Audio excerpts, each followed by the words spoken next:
Kisah Asma binti Abu Bakar, sang pemilik dua ikat pinggang. Asma binti Abu Bakar merupakan sahabiah yang memiliki gelar Zatun Nitokoin, yang artinya pemilik dua ikat pinggang. Asma lahir di Mekah 27 tahun sebelum hijrah. Asma merupakan putri Abu Bakar Asyidi, ibunya bernama Kutailah binti Abdul Uzza. Ibu Asma dinikahi oleh Abu Bakar ketika zaman jahiliyah. Akan tetapi pada akhirnya kedua orang tua Asma bercerai. Asma adalah saudara istri Rasulullah Shallallahu Alaihi Wasallam, Aisyah binti Abu Bakar radhiyallahu anhu, tetapi berbeda ibu. Asma lebih tua belasan tahun daripada Aisyah. Saudara kandung Asma bernama Abdullah bin Abu Bakar, yang juga merupakan sahabat Rasulullah Shallallahu Alaihi Wasallam. Asma kecil hidup seperti anak-anak di Mekah pada umumnya. Saat itu ayahnya Abu Bakar bekerja sebagai pedagang pakaian. Asma gemar mengamati keadaan yang ada di sekitarnya. Ia melihat ayah Sa'id bin Zaid radhiyallahu anhu, yaitu Zaid bin Amr bin Nufail, sedang berdiri sambil menyandarkan punggungnya ke Ka'bah dan berkata, "Wahai kaum Quraisy, demi jiwa Zaid yang berada di genggamannya, tidak ada seorang pun di antara kalian yang sesuai dengan agama Ibrahim selain aku." Asma juga menyaksikan Zaid bin Amr menyelamatkan bayi-bayi perempuan yang biasanya dikubur hidup-hidup. Saat itu adalah masa sebelum Nabi Muhammad diutus menjadi Nabi dan Rasul. Zaid bin Amr berpegang teguh pada ajaran yang lurus. Ia tidak mengikuti kebiasaan masyarakat jahiliyah. Maka Asma menjadi salah satu saksi dari sebagian kisah ayah Sa'id bin Zaid yang berpegang teguh dalam kebenaran sebelum datangnya Islam. Asma binti Abu Bakar termasuk sahabat Nabi dari golongan perempuan yang awal-awal masuk Islam. Ia menikah dengan Zubair bin Awam sebelum hijrah ke Madinah. Zubair merupakan salah seorang dari 10 sahabat yang telah dijamin masuk surga dan salah satu sahabat yang istimewa. Rasulullah Shallallahu Alaihi Wasallam pernah bersabda tentang Zubair, "Sesungguhnya setiap nabi memiliki hawarik atau penolong yang setia, dan hawariku adalah Zubair bin Awam." Ketika menikahi Asma, Zubair tidak memiliki harta berharga kecuali seekor kuda. Sebagai istri, Asma banyak membantu pekerjaan suaminya. Ia memberi rumput dan mengurus kuda tersebut. Setelah mendapatkan perintah hijrah, Rasulullah mengajak Abu Bakar untuk menemaninya hijrah ke Yathrib. Beliau menyusun strategi untuk menghindar dari kejaran kaum Quraisy. Sesuai rencana, Nabi dan Abu Bakar mengambil jalur ke arah selatan menuju ke Gunung Sur, bukan ke arah utara menuju Yathrib. Setelah berjalan cukup lama, sampailah beliau dan Abu Bakar di Gua Sur yang terletak di puncak Gunung Sur dan bersembunyi di Gua Sur. Nanti akan berangkat hijrah ke Yathrib jika keadaan telah aman. Hal itu dilakukan dengan tujuan mengelabuhi kaum Quraisy. Keluarga Abu Bakar berperan penting dalam misi persembunyian Rasulullah di Gua Sur pada saat proses hijrah ke Yathrib, dan Abu Bakar membagi tugas kepada anak-anaknya. Selama bersembunyi di Gua Sur, Abdullah bin Abu Bakar bertugas membawa informasi. Ia datang untuk memberi informasi tentang kaum Quraisy pada malam hari ke Gua Sur. Sementara itu, Amir bin Fukhairah, budak Abu Bakar yang telah dibebaskan, menggembalakan kambing di sekitar Gua Sur untuk menghapus jejak Asma dan Abdullah. Ia juga bertugas memerah susu kambing untuk Rasulullah dan Abu Bakar. Sedangkan Asma bertugas menyiapkan bekal makanan. Ketika Asma menyiapkan bekal makanan untuk Rasulullah dan ayahnya, ia sempat bingung bagaimana cara mengikat makanan dan minuman yang akan dibawa hijrah. Ia tidak menemukan sesuatu untuk mengikat makanan tersebut. Akhirnya Asma mengambil tali pinggangnya dan kemudian ia potong menjadi 2. Satu untuk mengikat makanan dan satunya ia pakai sendiri. Oleh sebab itu Rasulullah menjulukinya Zatun Nitokoin, yang berarti pemilik 2 ikat pinggang. Keberanian Asma juga terlihat ketika ia menghadapi salah satu petinggi Quraisy. Pada waktu itu orang-orang Quraisy sibuk mencari Rasulullah Shallallahu Alaihi Wasallam dan Abu Bakar. Mereka mendatangi rumah Abu Bakar. Sesampainya di depan rumah Abu Bakar, Abu Jahal menggedor pintu rumah. Asma pun membukakan pintu rumahnya dengan tangan gemetar. "Di mana ayahmu?" "Saya tidak tahu." "Katakan, di mana ayahmu?" Apakah dia bersama Muhammad? Sungguh, saya tidak tahu keberadaan ayah saya. Abu Jahal begitu marah, lalu ia menampar pipi Asma sampai antingnya terlepas. Meskipun telah diperlakukan begitu kasar, Asma tetap merahasiakan keberadaan Rasulullah dan ayahnya. Demikian Asma dan anggota keluarganya memiliki peran penting dalam misi persembunyian Rasulullah bersama ayahnya saat melakukan hijrah. Asma binti Abu Bakar adalah seorang yang penyabar. Ia ikhlas saat ayahnya menyumbangkan seluruh hartanya untuk menegakkan agama Islam. Saat hijrah bersama Rasulullah SAW, Abu Bakar membawa seluruh hartanya. Datanglah kakek Asma, Abu Kuhafah, yang merupakan seorang buta. Ia menanyakan tentang harta yang ditinggalkan oleh Abu Bakar untuk keluarganya. Sungguh aku mendengar bahwa Abu Bakar telah meninggalkanmu pergi dengan membawa seluruh hartanya. Tidak, wahai kakek, sesungguhnya ayah telah menyisakan harta untuk kami. Kemudian untuk menenangkan hati sang kakek, Asma mengambil beberapa batu lalu diletakkan di tempat ayahnya biasa menyimpan uang. Batu-batu itu ditutup dengan kain. Selanjutnya, Asma menuntun sang kakek untuk meraba kain tersebut. Jika memang dia telah meninggalkan harta untuk kalian, maka dia telah berbuat baik. Ini sudah cukup untuk kalian. Demikian kisah Asma binti Abu Bakar radhiyallahu anhu.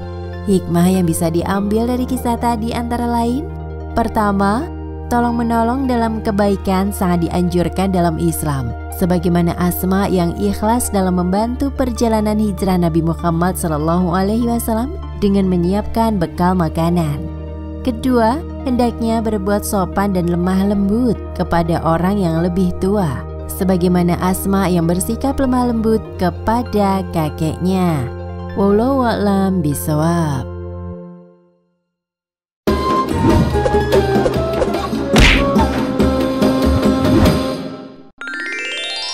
Kisah Asma binti Abu Bakar. Ketegaran Asma menjalani ujian kehidupan. Tidak lama setelah Rasulullah SAW hijrah ke Madinah, Asma ikut hijrah bersama keluarganya dalam keadaan hamil. Sesampainya di Madinah, Asma singgah di Quba dan melahirkan putranya, Abdullah bin Zubair. Abdullah bin Zubair merupakan bayi pertama yang dilahirkan di Madinah dari kaum muhajirin setelah peristiwa hijrah. Asma membawa bayinya kepada Rasulullah SAW. Lalu Rasulullah mentahnik bayi tersebut dan mendoakannya. Asma binti Abu Bakar disebutkan sebagai salah satu wanita penyebab turunnya salah satu ayat dalam Al-Quran. Saat terjadi perjanjian Hudaibiyah yang merupakan masa kedamaian dan gencatan senjata, kaum muslimin dan kaum musyrikin diperbolehkan saling berinteraksi. Orang-orang kafir Mekah boleh memasuki Madinah, begitu juga sebaliknya.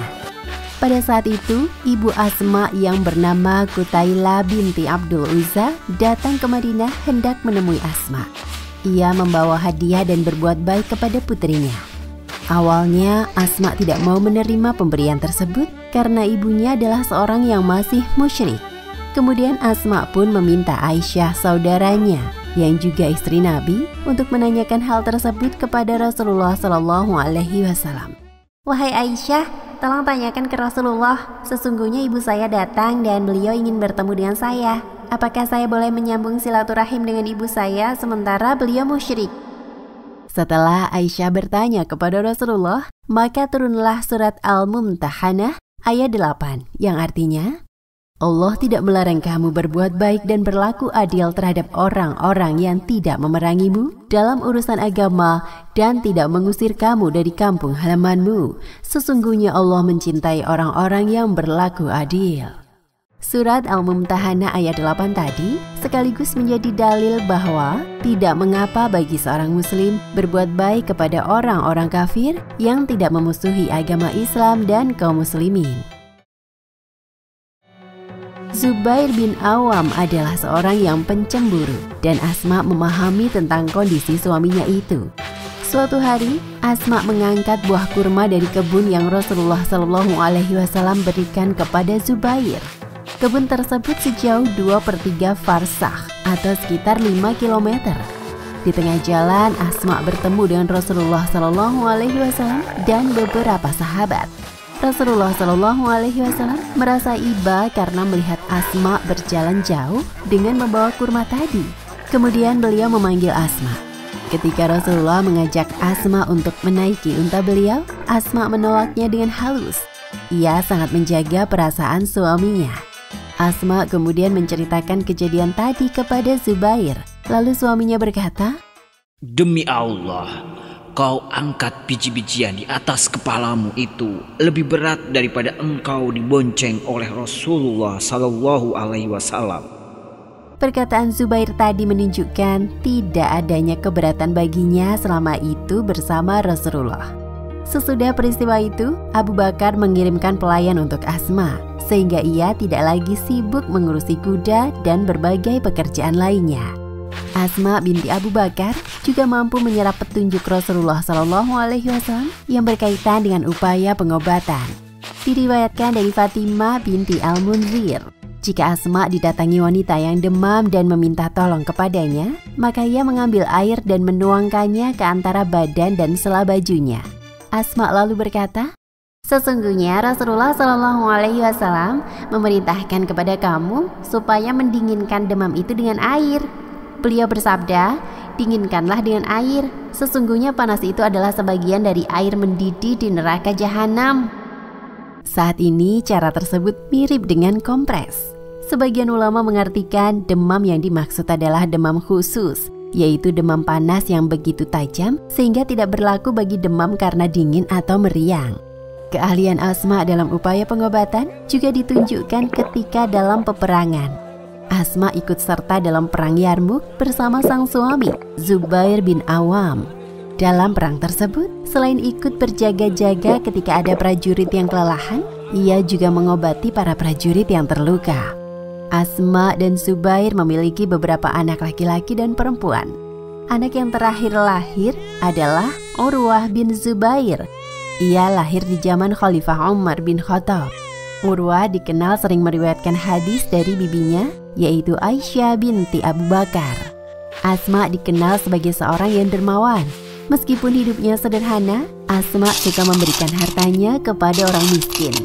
Abdullah bin Zubair radhiyallahu anhu berkata, Tidaklah kulihat dua orang wanita yang lebih dermawan daripada Aisyah dan Asma. Kedermawanan Asma dan Aisyah berbeda. Aisyah suka mengumpulkan harta atau sesuatu dahulu, hingga setelah terkumpul ia bagi-bagikan sesuai dengan kondisi yang tepat. Sedangkan Asma tidak menyimpan sesuatu untuk esok hari. Apa yang ada di tangannya ia bagikan langsung. Akan tetapi, pernikahan Asma dan Zubair berakhir pada perceraian. Selanjutnya, Asma tinggal bersama putranya, Abdullah bin Zubair. Waktu terus berjalan hingga Abdullah bin Zubair diangkat menjadi khalifah menggantikan Yazid bin Muawiyah yang wafat. Bani Umayyah tidak rela dengan kepemimpinan Abdullah bin Zubair. Akhirnya terjadilah pertempuran antara Bani Umayyah dengan Abdullah bin Zubair. Mereka menyiapkan tentara besar di bawah pimpinan Panglima Hajjaj bin Yusuf As-Saqafi. Mereka mengepung Mekah dan menyerang Abdullah bin Zubair beserta orang-orang di dalamnya. Melihat besarnya kekuatan Hajjaj, banyak prajurit dan pendukung Abdullah bin Zubair mulai meninggalkan loyalitas mereka dan pindah ke pihak Bani Umayyah, sehingga pasukan Abdullah tinggal sedikit. Beberapa saat sebelum kekalahannya, Abdullah bin Zubair menemui ibunya. Pada waktu itu, Asma binti Abu Bakar sudah sangat tua dan buta. Mengapa engkau datang ke sini? Padahal batu-batu besar yang dilontarkan pasukan Hajjaj kepada pasukanmu menggetarkan seluruh kota Mekah. Wahai ibu, orang-orang sudah meninggalkanku. Mungkin karena mereka takut kepada Hajjaj, atau mungkin juga mereka menginginkan sesuatu yang dijanjikan. Tidak ada yang tersisa bersamaku kecuali hanya sedikit, dan tampaknya mereka tak akan sabar bertahan lama. Sementara itu, para pasukan Bani Umayyah menawarkan kepadaku apa saja yang kuminta berupa kemewahan dunia, asal saya bersedia meletakkan senjata. Bagaimana pendapatmu, ibu? Engkau lebih tahu tentang dirimu, wahai putraku Abdullah bin Zubair.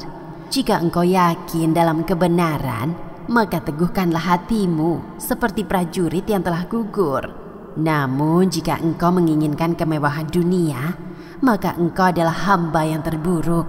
Kau telah mencelakakan dirimu sendiri dan mencelakakan orang-orang yang terbunuh bersamamu. Sesungguhnya Abdullah bin Zubair tidak takut mati, hanya saja agar ibunya tahu kondisinya bahwa ia akan dibunuh. Tapi saya akan dibunuh hari ini, Bu. Itu lebih baik bagimu daripada kau menyerahkan diri kepada Hajjaj.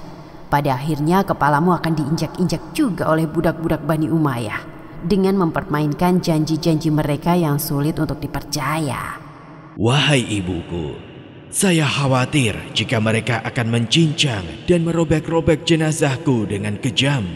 Wahai putraku, jangan khawatir dari perbuatan orang hidup terhadap orang yang telah mati. Bukankah kambing yang sudah disembelih tidak merasa sakit lagi ketika dikuliti? Yang ibu khawatirkan kalau engkau mati di jalan yang sesat. Berjalanlah di atas ilmumu dan minta tolong kepada Allah Subhanahu wa Ta'ala. Percayalah, Bu, saya tidak akan melanggarkan hukum Allah. Dan saya tetap lebih mengutamakan keridhaan Allah dan keridhaan ibu. Nasihat Asma semakin memantapkan hati Abdullah bin Zubair untuk mempertahankan dan membela kebenaran. Ia mencium kepala ibunya dan meminta doa. Ia lalu berjalan melanjutkan perjuangannya. Di kemudian hari, Abdullah bin Zubair berperang dan akhirnya syahid. Tubuh Abdullah disalib.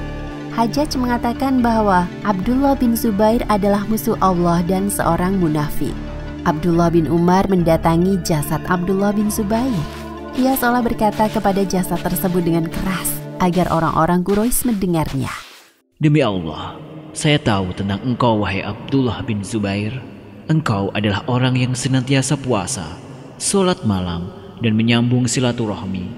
Demi Allah, seandainya ada satu umat yang engkau adalah orang terburuk di antara mereka, itu umat terbaik. Ucapan Abdullah bin Umar telah membantah tuduhan Hajjaj bin Yusuf terhadap Abdullah bin Zubair. Ia bela saudara muslimnya dengan cara demikian, mengucapkan kebaikan-kebaikan di hadapan orang-orang. Hajjaj mengirim utusan kepada Asma binti Abu Bakar agar datang menemuinya, tetapi Asma menolak. Hajjaj berkata kepada utusannya, "Katakan kepadanya, engkau akan datang atau aku akan mengutus orang untuk menyeretmu." Asma tetap tidak mau datang menemui Hajjaj. Akhirnya Hajjaj yang datang menemui Asma dan berkata, "Bagaimana pendapatmu terhadap yang telah kulakukan kepada musuh Allah, yaitu putramu?" "Engkau telah merusak dunia putraku dan engkau merusak akhiratmu sendiri. Saya dengar engkau memanggil putraku, 'Wahai anak pemilik 2 ikat pinggang,' demi Allah, saya adalah pemilik 2 ikat pinggang itu. Adapun salah satunya saya gunakan untuk mengikat makanan Rasulullah dan Abu Bakar. Sedangkan satunya lagi saya pakai sebagai ikat pinggang wanita yang memang diperlukan." Asma melanjutkan perkataannya, "Ketahuilah wahai Hajjaj, sesungguhnya Rasulullah SAW telah menyampaikan hadis kepada kami. Rasulullah bersabda bahwa sesungguhnya dari Bani Sakif akan muncul 2 orang. Satunya pendusta dan satunya adalah orang yang bengis dan pembunuh. Adapun si pendusta kami telah melihatnya. Sedangkan orang yang bengis dan pembunuh tidak ada orang lain yang saya ketahui kecuali dirimu." Mendengar perkataan Asma, Hajjaj tidak membantah sedikit pun. Ia berdiri dan pergi meninggalkan Asma. Asma berdoa kepada Allah, "Ya Allah, jangan engkau matikan aku sampai aku ambil jasad anakku dan menguburkannya." Allah mengabulkan doa Asma. Jasad Abdullah bin Zubair dibawa kepada Asma. Selang 10 hari setelah Abdullah bin Zubair gugur, Asma meninggal dunia. Asma binti Abu Bakar meninggal dunia sekitar usia 100 tahun. Ia menjadi muhajirin yang terakhir wafat.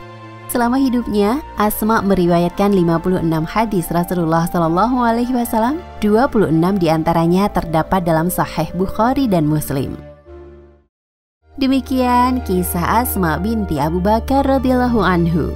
Hikmah yang bisa diambil dari kisah tadi antara lain: pertama, hendaknya kita berbuat baik kepada sesama manusia selama tidak memerangi urusan agama. Kedua, hendaknya kita gemar bersedekah seperti halnya Asma dan Aisyah yang gemar menyedekahkan hartanya. Ketiga, dialog Asma binti Abu Bakar dan Abdullah bin Zubair tadi menganjurkan untuk selalu percaya diri, zuhud terhadap dunia, dan anjuran untuk tetap menegakkan agama Allah.